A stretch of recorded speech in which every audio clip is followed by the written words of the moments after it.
যারা সম্ভাব্য আসামি আছেন তারা যাতে আদালতের জুরিসডিকশনের বাইরে চলে যেতে না পারেন, দেশ ত্যাগ করতে না পারেন, সেইটাকে ঠেকানোর জন্য আমাদের একটা সর্বাত্মক চেষ্টা থাকবে।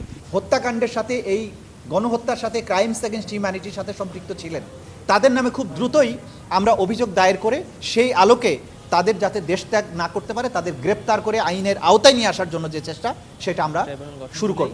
কে কত বড় আসামি, কে কত বড় পদে ছিলেন আইন সেটা দেখবে না, আইনের চোখে সবাই সমান।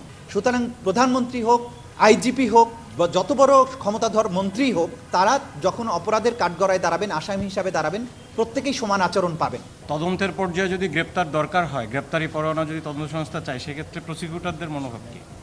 দেখুন, এই অপরাধগুলোর মাত্রা এতটাই ভয়াবহ যে তদন্তকালীন সময়ে তাদের আসামি যারা হবেন তাদের গ্রেপ্তার করার প্রয়োজন হবে। নিশ্চয়ই আমরা এই পারপিট্রেটরদের গ্রেপ্তার চাইব এবং অনেকেই বাংলাদেশের বাইরে চলে যাওয়ার চেষ্টা করেছেন, কেউ কেউ গিয়েছেন, অনেকে যাওয়ার চেষ্টা করছেন। আমাদের প্রথম চেষ্টা থাকবে যে সম্ভাব্য পারপিট্রেটরস যারা আছে, যারা সম্ভাব্য আসামি আছেন, তারা যাতে আদালতের জুরিসডিকশনের বাইরে চলে যেতে না পারেন, দেশ ত্যাগ করতে না পারেন, সেইটাকে ঠেকানোর জন্য আমাদের একটা সর্বাত্মক চেষ্টা থাকবে। কারণ আসামি যদি বাইরে চলে যায় তার বিচার করা অসম্ভব কঠিন ব্যাপার।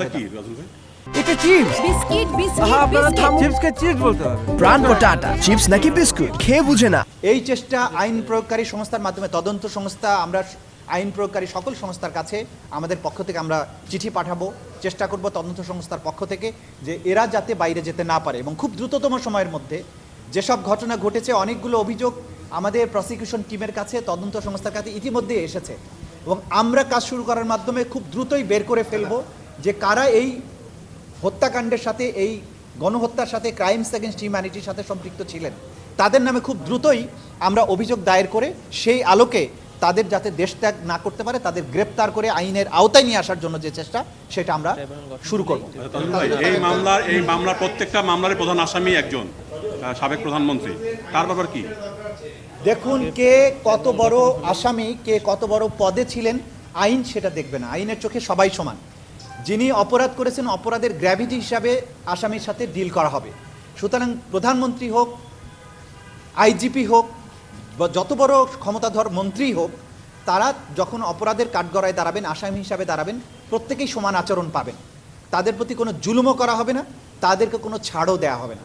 সুতরাং এটা নিয়ে আমাদের মধ্যে কোনো দ্বিধাদ্বন্দ্ব নেই যে কত বড় আসামিকে এখানে বিচারের মুখোমুখি করা হবে।